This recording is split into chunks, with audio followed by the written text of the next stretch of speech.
The happiness of your life depends upon the quality of your thoughts. These words from Marcus Aurelius aren't just inspirational, they're a blueprint for mental strength. But how do we actually improve our thoughts? In the next few minutes, you'll discover practical Stoic techniques to reframe your thinking, manage emotions, and find serenity in chaos. We'll explore how these ancient wisdom can solve modern problems, from workplace stress to relationship conflicts. Are you ready to master your mind? Have you ever felt like your mind is a battlefield, with thoughts waging war against your peace? It's a common experience, one that can leave us feeling trapped in a maze of our own making. But what if I told you that this very mind, often our greatest source of suffering, could become our most powerful ally? Let's explore the fascinating world of cognitive distortions, those sneaky thought patterns that shape our reality in ways we might not even realize. These mental tricks, evolved to protect us, can sometimes become our worst enemies. They're like well-meaning friends who always give bad advice, influencing our decisions and emotions in ways that often do more harm than good. Take catastrophizing, for instance. It's that voice in your head that turns a minor setback into an impending disaster. You miss a deadline at work and suddenly you're convinced you'll be fired, homeless, and destitute by the end of the week. Or black and white thinking, where life becomes a series of extreme highs and lows, with no middle ground. You're either a complete success or a total failure, with no room for the nuanced reality most of us actually live in. These thought patterns aren't just annoying mental quirks. They have a real, measurable impact on our brain chemistry and decision-making processes. Research has shown that persistent negative thinking can actually change the structure of our brains, reinforcing neural pathways that make it easier to fall into these harmful thought patterns in the future. It's like carving a path through a dense forest. The more you walk it, the clearer and easier to follow it becomes. But here's where things get interesting. The ancient Stoics, those wise philosophers of old, had a practice that seems counterintuitive at first glance, but might just be the key to rewiring our brains. They called it negative visualization, and it involves deliberately imagining worst-case scenarios. Now, I know what you're thinking. Isn't that just catastrophizing with extra steps? But bear with me, because this is where the magic happens. The Stoic practice of negative visualization isn't about wallowing in fear or anxiety. Instead, it's a controlled exercise in facing our fears head-on, examining them in the cold light of day, and realizing that even in the worst-case scenario, we have the strength to endure. By regularly practicing this mental exercise, we can actually rewire our brain's response to adversity. It's like building mental muscle memory. The more we practice facing our fears in a controlled, rational way, the better equipped we become to handle real-life challenges when they arise. But how do we put this into practice? How can we start to identify and challenge our own cognitive distortions? It starts with awareness. Pay attention to your thought patterns, especially in stressful situations. Are you jumping to conclusions, overgeneralizing, discounting the positive? Once you start to recognize these patterns, you can begin to question them. The next step is to challenge these thoughts. Ask yourself, is this thought based on facts or feelings? Am I looking at the whole picture, or just focusing on one small part? What would I say to a friend who was thinking this way? By questioning our thoughts, we start to loosen their hold on us. But perhaps the most powerful tool in our arsenal is learning to distinguish between what we can and cannot control. This is where the real payoff of Stoic practice comes in. By focusing our energy on the things we can influence and accepting those we can't, we free ourselves from the endless cycle of worry and frustration that comes from trying to control the uncontrollable. Picture this. You're standing at the edge of a mental battlefield, armed with nothing but your thoughts. The chaos of life swirls around you, threatening to overwhelm your senses. But what if I told you there's an ancient arsenal at your disposal? A set of tools so powerful they can transform any challenge into an opportunity for growth. Enter the 4 Stoic virtues: prudence, justice, courage, and temperance. These aren't just lofty ideals from dusty philosophy books. They're practical weapons of mass construction, forged in the fires of ancient wisdom and tempered for modern battles of the mind. In a world obsessed with quick fixes and instant gratification, these virtues might seem quaint, even outdated. But don't be fooled. While self-help gurus peddle overnight solutions, the Stoics offer something far more potent: a timeless toolkit for building unshakable mental resilience. Let's start with prudence. Imagine you're facing a high-stakes decision at work, with the pressure mounting and your thoughts racing. This is where prudence steps in, your mental Swiss Army knife for careful decision-making. It's not about playing it safe. It's about seeing the whole chessboard before you make your move. Prudence helps you cut through the noise, focusing your mind on what truly matters. It's the voice that asks, what's the wisest course of action here? When everyone else is losing their heads, prudence keeps yours firmly attached. Now, picture yourself in the midst of a heated argument. Emotions are running high, and it feels like you're speaking different languages. This is where justice, our second Stoic virtue, becomes your translator. It's not about winning the argument, it's about seeking fairness and understanding. Justice helps you step back and see the bigger picture. It whispers, what's the right thing to do here, not just for me, but for everyone involved? By cultivating this sense of fairness, you're not just resolving conflicts, you're building stronger, more meaningful relationships. But what about those moments when fear grips your heart? When self-doubt whispers that you're not good enough? This is where courage, our third virtue, steps up to the plate. Courage isn't the absence of fear, it's the strength to face it head-on. It's the voice that says, I'm scared, but I'm going to do it anyway. Courage empowers you to confront your challenges rather than avoiding them. It's the fuel that propels you out of your comfort zone and into growth. And let's not forget temperance, our fourth and final virtue. In a world that often feels like it's spinning out of control, temperance is your anchor. It's not about suppressing your emotions.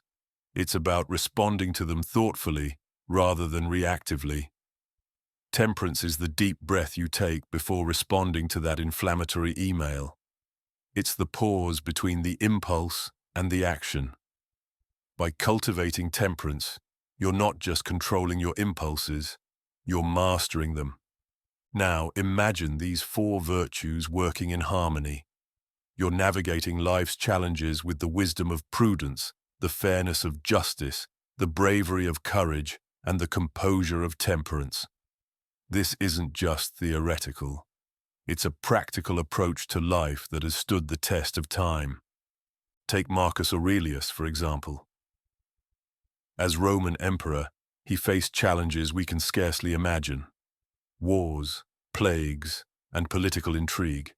Yet he remained a beacon of Stoic wisdom.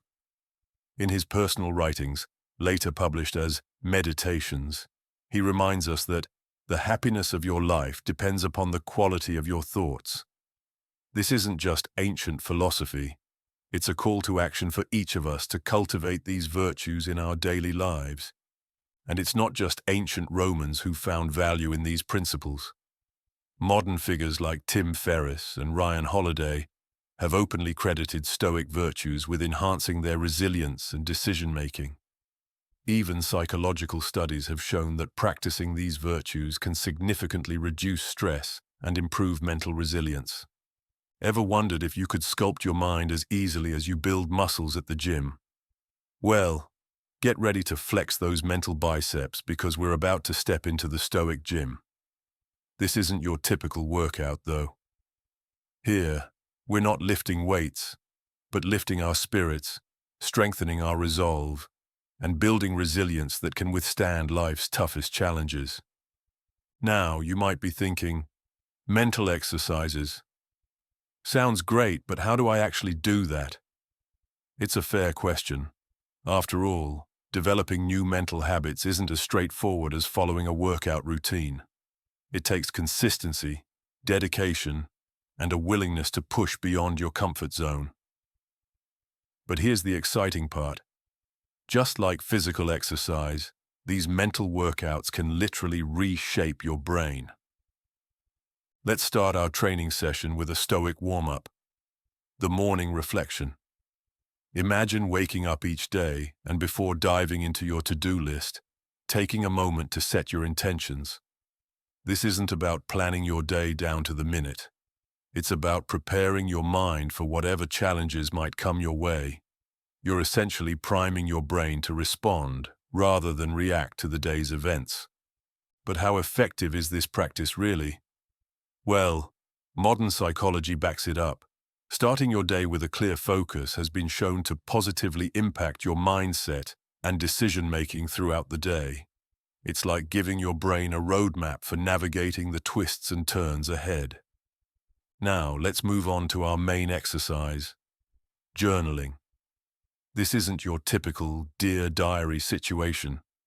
We're talking about a powerful tool that can literally rewire your brain. Research has shown that regular journaling can enhance cognitive processing and emotional regulation. It's like a mental workout that strengthens the connections between different parts of your brain. But here's where it gets really interesting. A study published in the Journal of Clinical Psychology found that expressive writing can lead to significant improvements in mental health. It helps process traumatic experiences and can even reduce symptoms of anxiety and depression. Imagine being able to lift the weight of past experiences off your shoulders simply by putting pen to paper. Now, I know what you're thinking. That sounds great, but I'm not much of a writer. Don't worry. This isn't about crafting the next great American novel. It's about honest self-reflection. And the best part, the more you do it, the easier it becomes. It's like building any other muscle. Consistency is key.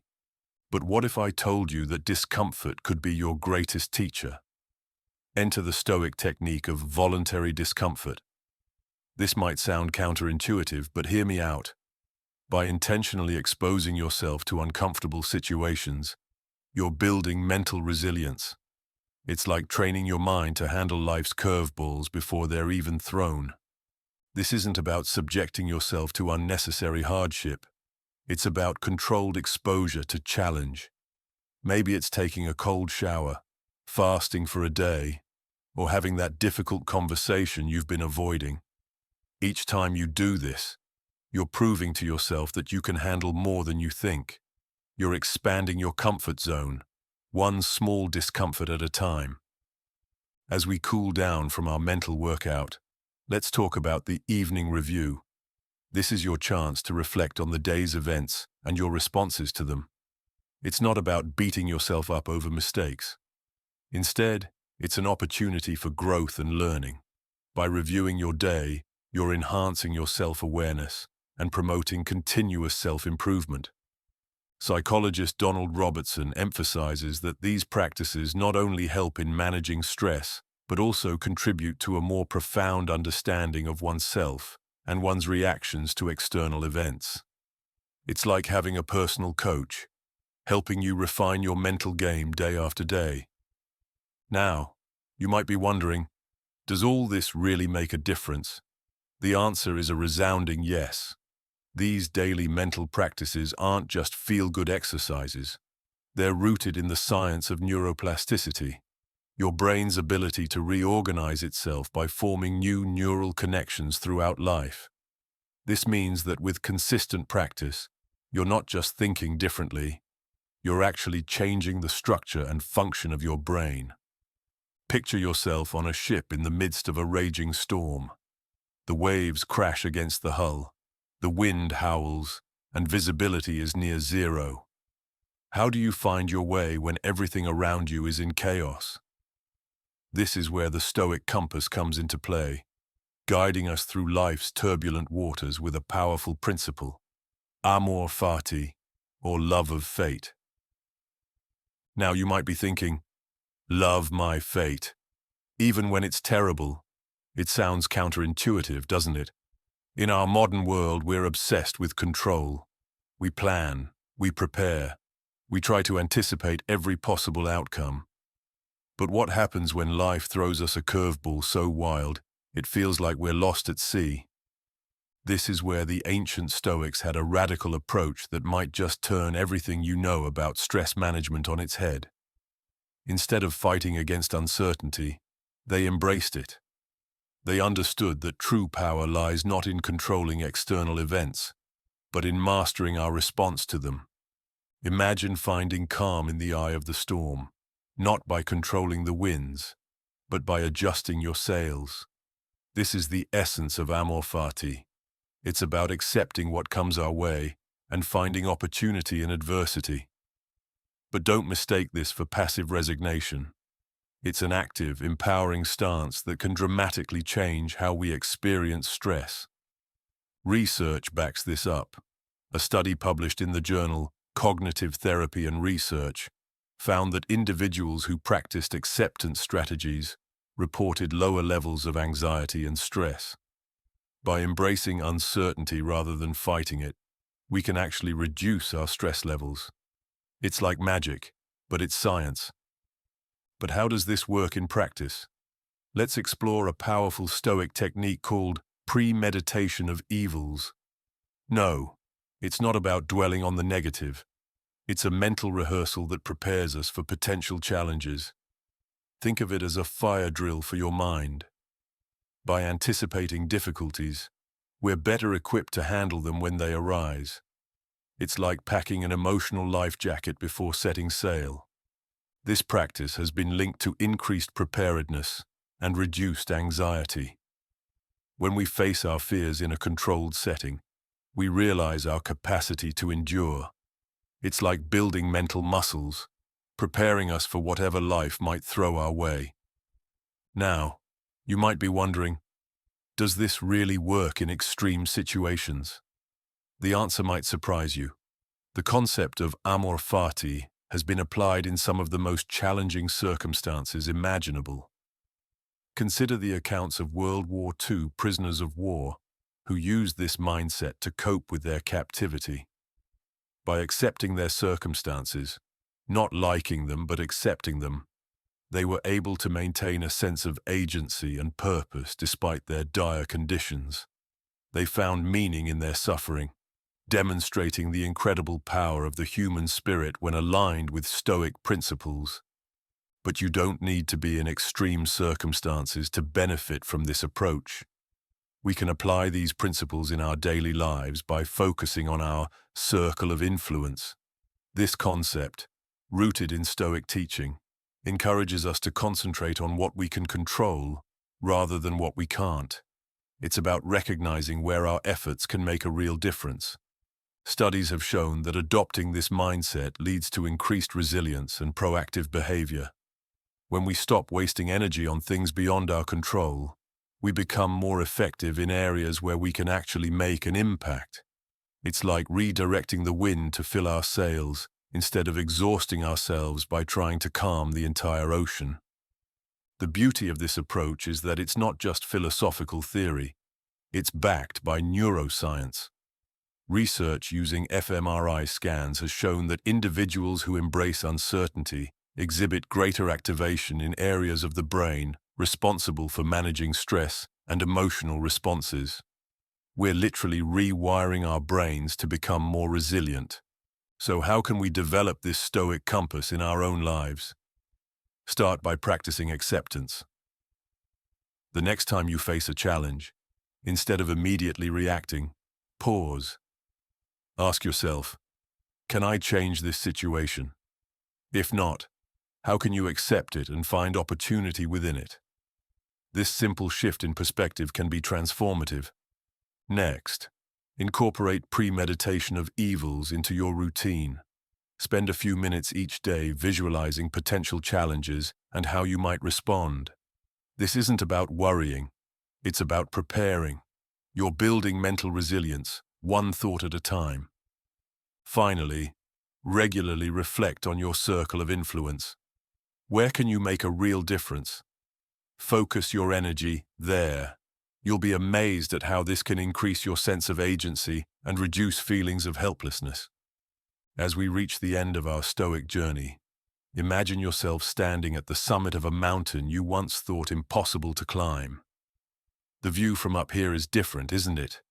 You've learned that true strength isn't about controlling the unpredictable winds of life, but about mastering the sails of your own mind.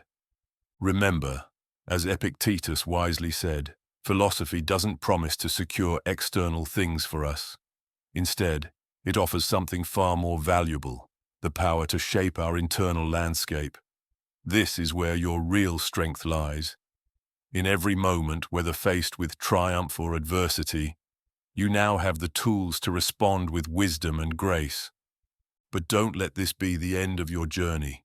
The path of Stoicism is a lifelong practice, and every day presents new opportunities for growth. Why not take the next step and join a Stoic community? Participating in events like Stoic Week can provide invaluable support and resources as you continue to integrate these principles into your daily life. So, are you ready to embrace this challenge? To become the master of your mind and architect of your peace? The choice is yours, and the time is now. Your Stoic practice begins with your very next thought.